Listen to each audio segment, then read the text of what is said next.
je vous donne les meilleurs conseils pour porter du marron de manière ultra élégante et harmonieuse. Je suis journaliste mode spécialisée dans le conseil en images. Abonnez-vous bien à mon compte si vous avez envie d'avoir une longueur d'avance sur les tendances et surtout si vous aimez la couleur et que vous avez envie d'apprendre à vous amuser avec. Je vais vous donner beaucoup de pépites dans cette vidéo et je vais surtout vous montrer des mood boards que j'ai réalisés spécialement pour vous. On va partir avec le marron chocolat, le kaki et le camel. Une première harmonie qui fonctionne dans le conseil en images, en tout cas on en parle beaucoup, c'est l'harmonie complémentaire qui consiste à associer deux couleurs diamétralement opposées sur le cercle chromatique. Avec du marron chocolat, c'est un mélange de taupe et de vert émeraude, très élégant. Avec du camel, c'est un mélange de bleu turquoise et de marron café. Et avec du kaki, c'est un mélange de bleu canard, feuille de thé et de taupe. Mon conseil pour miser sur cette harmonie chromatique, c'est de porter par exemple votre marron en total look et de porter toutes les couleurs que je viens de vous citer en complément, par exemple sur des accessoires, des chaussures, des sacs à main. Ensuite, on a l'harmonie équilatérale, qu'on appelle aussi harmonie triadique. Comme son nom l'indique, c'est l'association de trois couleurs qui forment un triangle équilatéral sur le cercle chromatique. Avec le chocolat, ça donne du bleu marine et du vert sapin. Beaucoup plus original avec du camel. Ça peut être un mélange de vert, menthe, gazon avec du bleu persan. Encore une fois, la couleur, portez-la bien sur les accessoires. Pour le kaki aussi, ça fonctionne. Ensuite, on a l'harmonie monochrome qui est clairement la plus simple de toutes. En fait, c'est porter une seule couleur avec plein de nuances différentes, donc c'est un camaillot de couleurs. Ça, c'est une harmonie ultra élégante et surtout qui allonge vraiment la silhouette. C'est impossible de se tromper avec cette harmonie de couleurs. Ensuite, on a la plus connue, c'est l'harmonie bicolore, qui, comme son nom l'indique, consiste à associer deux couleurs entre elles. Donc par exemple, avec du chocolat, pourquoi ne pas l'associer avec du rose framboise, le camel avec du rouge bordeaux ou même du violet aubergine, et du kaki avec du jaune moutarde. C'est la seule vidéo que vous allez avoir besoin de regarder jusqu'à la fin si vous avez envie d'avoir une longueur d'avance sur toutes les tendances chaussures de 2025. On commence déjà avec les square shoes. C'est vraiment une tendance qui va à l'inverse des chaussures à bourron qu'on avait vu beaucoup ces dernières saisons. Là, on est vraiment sur un retour de la mode des années 90 et je trouve que c'est hyper intéressant. Ça apporte vraiment du caractère à n'importe quel look. Par contre, vraiment, les chaussures carrées, il faut les assumer. Pareil, les franges vont être présentes sur quasiment toutes les chaussures, surtout sur les bottes et les bottes en daim. Donc clairement, cette tendance, un petit peu retour aux sources 2010, d'inspiration bohème rock, un peu Isabelle Marant. C'est très sympa, c'est une tendance que j'aime beaucoup et que je vous conseille. Ensuite, comme haute tendance chaussures de 2025, vous allez avoir beaucoup de bottes à lacets, un petit peu d'inspiration chaussures burlesques. C'est vraiment une tendance difficile à assumer, qu'il faut vraiment que si vous l'adoptiez, elle corresponde vraiment à votre look. Après, il y a plein de manières de l'adopter, cette tendance. Ensuite, au printemps-été, vous allez avoir beaucoup de sandales compensées, aussi beaucoup de talons bananes, de talons biseautés. Les talons vont vraiment avoir une vraie importance dans le choix de vos chaussures pour être tendance en 2025. Tendance chaussures de 2025 que j'aime beaucoup, ça va être toutes les chaussures cloutées. Mais alors ça, vous allez en voir vraiment partout en 2025, que ce soit les bottes, les escarpins, les mocassins. Il y a pas mal de marques qui commencent à en sortir déjà, donc si vous aimez cette tendance, foncez, parce qu'après vous allez les voir partout et vous allez plus en pouvoir. Dites-moi en commentaire quel autre sujet mode est-ce que vous avez envie que j'aborde. Avez-vous été une victime de la mode en 2024 et le serez-vous en 2025? On va faire un petit jeu ensemble. Pour jouer le jeu, très simple, vous mettez simplement en commentaire à la fin de la vidéo le nombre de tendances que j'ai citées auxquelles vous avez succombé. Alors déjà, la veste en daim. Si vous avez succombé à la tendance, même que ce soit pas forcément la veste en daim, vous avez été une victime de la mode. Et c'est aussi possible que vous ayez succombé à la tendance parce que c'est votre style et parce que vous l'aimez. Ensuite, le léopard. Alors le léopard, je sais, moi j'ai des amis qui en sont fans, qui en portaient bien avant que la tendance émerge. Et clairement, le léopard, si vous en avez acheté beaucoup plus cette année, c'est que vous avez été une victime de la mode. Alors attention, préparez-vous parce qu'en 2025, ce sont les carreaux.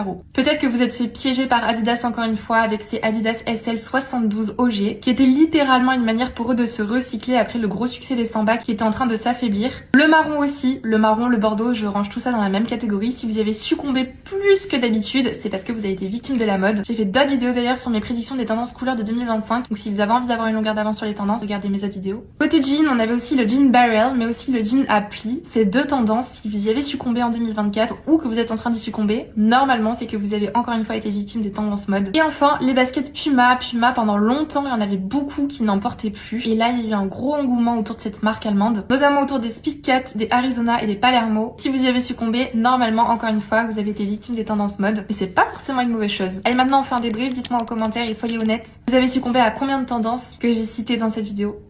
Si vous avez envie d'avoir une longueur d'avance sur les tendances coloration pour cheveux de 2025, je vous conseille de bien enregistrer cette vidéo et de vous abonner à mon compte. On commence avec une coloration que j'aime beaucoup, c'est le Cooper Brown. C'est principalement un petit peu la couleur de cheveux naturelle de Lindsay Lohan, une couleur de cheveux qui est justement redevenue tendance ces dernières saisons, mais là on va vraiment en voir beaucoup en 2025. Il y a des reflets chauds, caramélisés, un petit peu de noisette, mais bien évidemment c'est du roux. Ce sont des reflets cuivrés et moi j'aime beaucoup, je trouve que c'est vraiment une couleur ultra riche et surtout c'est une couleur de cheveux encore plus élégante si on porte du du bleu roi, du bleu cobalt, du vert émeraude ou encore du violet. Comme autre tendance coloration de 2025, on a bien évidemment le coffee beige. Alors on a parlé beaucoup du mocha mousse qui est la couleur Pantone de 2025. Mais en termes de couleur de cheveux, le coffee beige, c'est un blond cendré. Il va apporter de la profondeur et du contraste à votre chevelure. Si par exemple vous avez les cheveux droits comme des baguettes mais que vous avez envie de donner l'impression de mouvement, vous demandez à votre coiffeur ou votre coiffeuse de faire des petites mèches, un dégradé subtil. Ça va vraiment apporter du mouvement et du volume à vos cheveux sans pourtant en avoir ajouté. Ensuite, on a la tendance coloration du Vanilla Chai Highlight. C'est un blond cendré mélangé avec des notes brunes, surtout avec des racines foncées. Je trouve que c'est vraiment une coloration ultra élégante. Une autre tendance coloration que j'aime beaucoup pour 2025, c'est le Burgundy Cherry. Ça ressemble un petit peu à la coloration qu'avait adoptée Dua Lipa il y a plusieurs mois. Et là, cette fois-ci, pour 2025, on va plutôt s'orienter vers un burgundy un peu plus profond, qui tire moins vers le rouge, mais un peu plus vers le violet, pour avoir des reflets violacés. Et je trouve que c'est vraiment très intéressant. Ou si vous avez un pull blanc, ça va vraiment mettre en évidence votre chevelure. Comme je disais tout à l'heure, on a parlé beaucoup du mocha mousse, donc la couleur Pantone de 2025, mais ça fonctionne aussi du coup pour les tendances capillaires, puisqu'on va avoir le mocha chocolate. C'est une tendance coloration que je vous recommande plutôt si vous êtes brune. C'est vrai que de manière générale, j'ai plutôt tendance à conseiller d'adopter des couleurs de cheveux qui se rapprochent le plus possible de votre couleur de cheveux naturelle pour éviter de trop dénaturer vos cheveux. C'est vraiment une coloration qui va vous apporter des reflets chocolat et par exemple si vous avez des cheveux bruns très foncés, presque noirs, ça peut toujours être une option si vous avez envie de les éclaircir, sans pour autant trop les dénaturer. En 2025, on va aussi avoir beaucoup de coloration churro hair. C'est le mariage en fait d'un brun rougeâtre avec un blond et c'est justement une coloration que le coiffeur de Lindsay Lohan a imaginé spécialement pour elle. Et comme elle a été très médiatisée en 2024 et qu'elle est toujours en 2025, moi je suis persuadée que ça va être une coloration ultra tendance. Dites-moi en commentaire maintenant quelle est la tendance coloration que vous avez préférée et que vous aimeriez adopter pour 2025.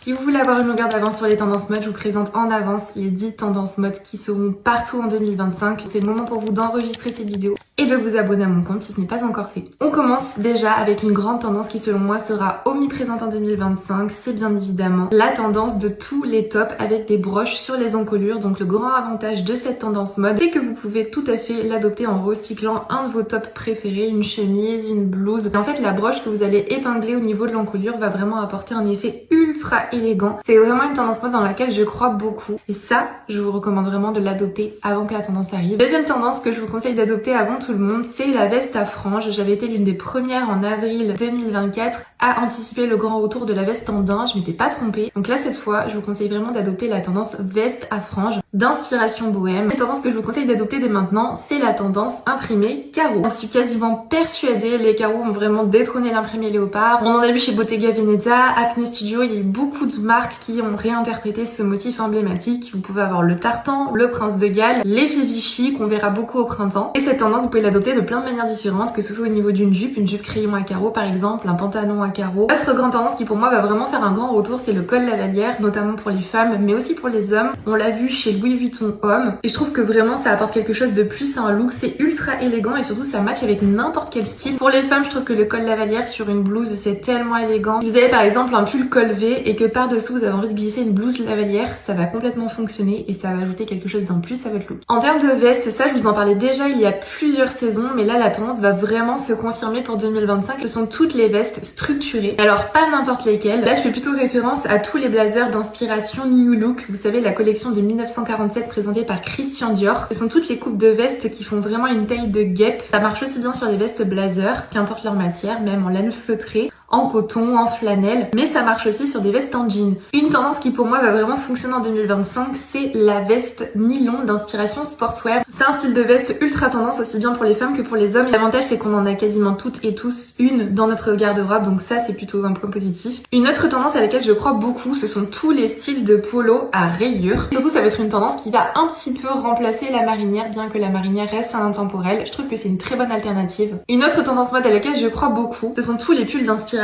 écharpe. Alors je vous parle pas du manteau écharpe, je vous parle justement d'une tendance qui découle de cette tendance manteau écharpe. C'est justement le fait de porter des pulls noués autour des épaules ou d'acheter directement des pulls qui ont une espèce d'écharpe intégrée, ou ça peut être tout simplement d'avoir un châle et de le nouer autour de votre cou. Et enfin pour 2025, comment éviter le sujet? On va forcément avoir beaucoup de vêtements d'inspiration bohème. Pantalons, des robes fluides, transparentes avec de la broderie à volant. Le style romantique bohème sera vraiment omniprésent. C'est vraiment une très bonne chose parce qu'en général on a toute une pièce dans notre garde-robe.